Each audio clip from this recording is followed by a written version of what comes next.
Jamaah Jumat azzakumullah. Jika ada seorang muslim yang heran, ada Yahudi membantai ribuan kaum muslimin, ketahuan bahwa si muslim ini tidak baca Al-Quran dan Sunnah. Ketika ada seorang muslim kaget melihat ada Yahudi merebut harta kaum muslimin, negeri kaum muslimin, ketahuan ini si muslim gak baca Al-Quran dan Sunnah. Jika ada seorang muslim heran, panik, marah melihat ada Yahudi memperkosa wanita-wanita muslimah, berarti dia muslim ini tidak faham Al-Quran dan Sunnah. Kenapa? Karena Al-Quran dan Sunnah dengan gamblang, jelas, terang benderang menerangkan kelakuan Yahudi itu kayak apa. Jangankan negaranya kaum muslimin, kotanya kaum muslimin, darahnya kaum muslimin, darah para nabi ditumpahkan. Siapa yang bilang walima taqtulunal anbiya'a bighayri haqq? Wahai Yahudi Bani Israel, kalian telah membunuh para nabi dengan tidak hak. Yang bilang begitu siapa? Allah Rabbul Alamin. Seandainya yang bilang seperti itu Imam Syafi'i, percaya kita, nggak ragu sedikit pun. Yang bilang seperti itu Rasulullah SAW, kita percaya. Apalagi ini Allah Rabbul Alamin, saksi mata atas pembunuhan itu. Jangankan merobek-robek kehormatan kaum muslimin, para nabi dibunuh. Maka haram bagi antum kaget, heran, khawatir, marah melihat kelakuan Yahudi. Memang begitu Yahudi. Kalau Yahudi itu baik dengan kaum muslimin, berdampingan dengan kaum muslimin, saling menghormati, Al-Quran batal, hadis batal, bukan Yahudi namanya. Seperti buaya tidak buas, singa tidak buas, tentu bukan buaya namanya, bukan singa namanya. Maka jangan marah, jangan panik, jangan heran. Kalau antum demo, kalau antum teriak-teriak, berarti antum heran. Orang demo itu kan karena takjub, karena heran, karena emosi. Kalau sudah tahu, ngapain demo? Dan Yahudi tidak mempan dengan demo. Tidak pantas Yahudi itu di demo. Ya, kalau bukan Yahudi barangkali masih punya hati bisa di demo. Ya, seandainya demo itu halal. Ada nasihat? Tidak ada. Satu-satunya yang paling pantas bagi kaum muslimin terhadap Yahudi adalah bunuh. Jangan menginjak-injak bendera Yahudi. Nggak ada gunanya. Yahudi nggak akan marah, nggak akan tersinggung. Nggak ada kata tersinggung bagi Yahudi. Bangsa kera, bangsa babi. Ngapain tersinggung? Jangan nginjak-injak bendera Yahudi. Injak-injaklah leher Yahudi. Sampai mati. Kalau bisa. Kalau tidak bisa, lihat Umar. Lihat Umar bin Abdul Aziz. Lihat Muawiyah. Lihat para sahabat. Bagaimana cara mengalahkan Yahudi. Bertekuk lutut mereka di hadapan para sahabat. Antum lupa bagaimana Bani Quraidah habis. Disisakan wanita dan anak-anak. Antum tahu perang Khaybar, habis mereka. Mereka harus meninggalkan Khaybar. Mereka tidak punya negeri. Mereka bertebaran ke Eropa, ke Asia dan seterusnya. Tidak punya negara, baru sekarang. Baru barangkali 100 tahun yang lalu mereka bikin negara. Ini dia, Yahudi. Maka jangan pernah bermimpi bisa berdampingan dengan mereka, berdamai dengan mereka. Tidak. Dan jangan heran, itulah Yahudi. Masih ingat fatwa Syekh Albani yang banyak ditantang oleh kaum hizbiyin, harakiyin. saat kaum muslimin dibombardir oleh Yahudi, Syahalbani memberikan fatwa tinggalkan Palestina. Berhijrahlah. Sebagaimana Nabi meninggalkan Mekah. Tempat yang paling suci, paling mulia.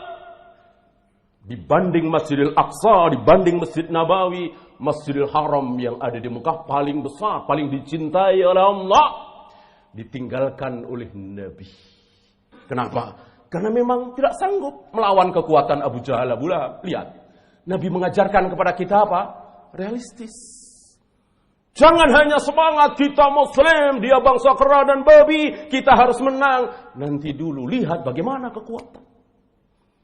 Seandainya fatwa ini dilaksanakan oleh kaum muslimin hari itu, atau mungkin sekarang, berbondong-bondong kaum muslimin meninggalkan Palestina, dibawa barang-barang mereka. Ya, biarkan si kera dan babi ini sepuasnya bermain-main sementara di sekitar Masjidil Aqsa di Yerusalem, di Palestina. Kosongkan dari kaum muslimin. Apa yang terjadi? Apa iya keadaan seperti ini Erdogan diam saja, Salman diam saja, presiden kita diam saja, Perdana Menteri Malaysia diam saja, pancing mereka untuk marah. Karena salah satu sifat pemimpin adalah marah. Pancing mereka untuk marah. Gimana nggak marah? Melihat saudara-saudara sesama muslim meninggalkan negerinya. Untuk apa? Untuk diinjak oleh bangsa al-maghdubi alaihim. Gimana nggak marah? Kalau yang marah saya, yang marah antum, buat apa? Apa faedahnya? Saya marah-marah, antum marah-marah. Bisa marah dong. Tapi kalau presiden kita marah, Raja Salman marah, Erdogan marah, pemimpin presiden Malaysia, Mesir marah. Mereka punya pasukan. Mudah sekali menyerang Yerusalem. Sudah tidak ada kaum muslimin. Habis insya Allah. Dan punya alasan di hadapan Amerika, Eropa, PBB. Kan dia yang mulai duluan. Lihat, luar biasa. Fatwa ulama, mereka berilmu. Tidak seperti fatwanya anak-anak muda yang tanpa ilmu. Hizbiyin, harakiyin. Hanya punya semangat.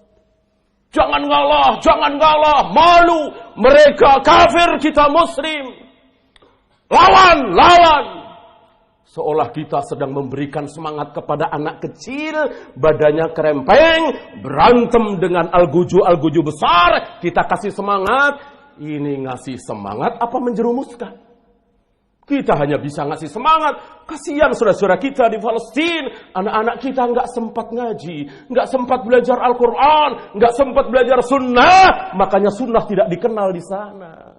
Berbagai macam firqah ada di sana. Yang Sufiyah, yang Maturidiyah, yang Asy'ariyah berkumpul jadi satu di sana. Dakwah sunnah tidak berkembang di sana. Karena apa? Habis waktu untuk lari dari suatu tempat ke tempat lain, berdarah-darah dan seterusnya. Aqulu qawli hadza astaghfirullah li wa lakum.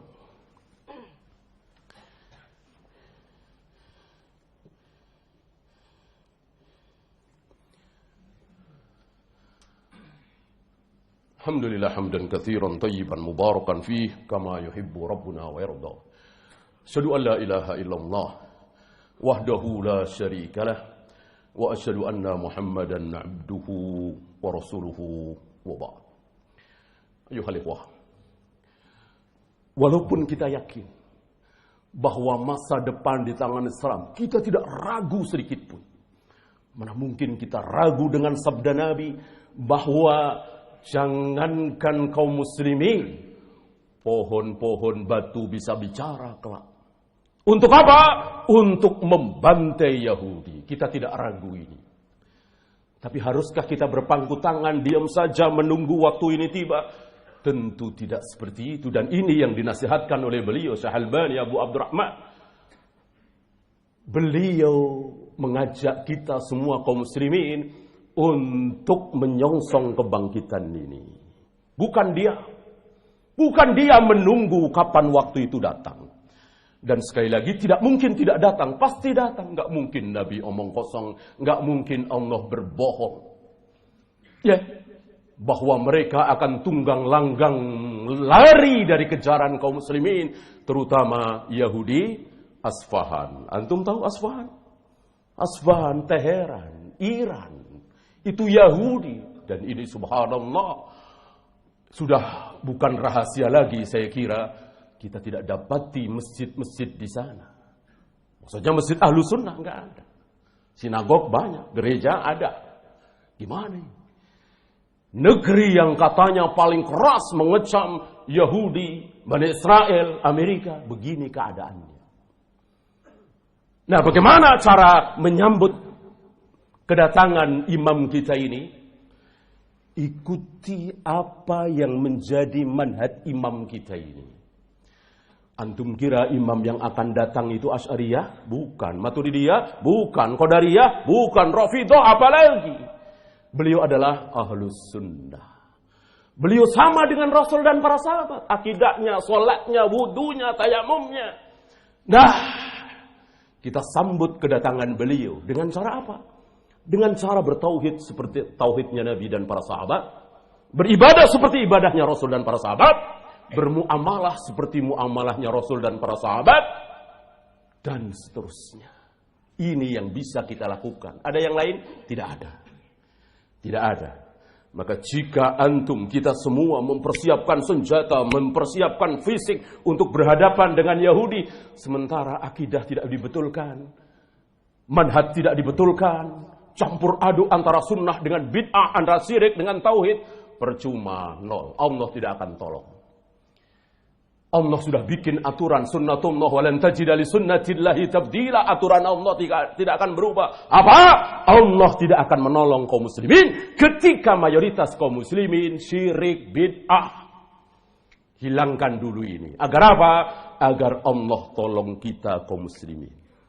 Allahumma salli ala Muhammad wa ala ali Muhammad kama sallaita ala Ibrahim wa ala ali Ibrahim innaka Hamidum Majid. اللهم اغفر للمسلمين والمسلمات والمؤمنين والمؤمنات الأحياء منهم والأموات ربنا لا تزغ قلوبنا بعد إذ هديتنا وهب لنا من لدنك رحمة إنك أنت الوهاب ربنا آتنا في الدنيا حسنة وفي الآخرة حسنة وقنا عذاب النار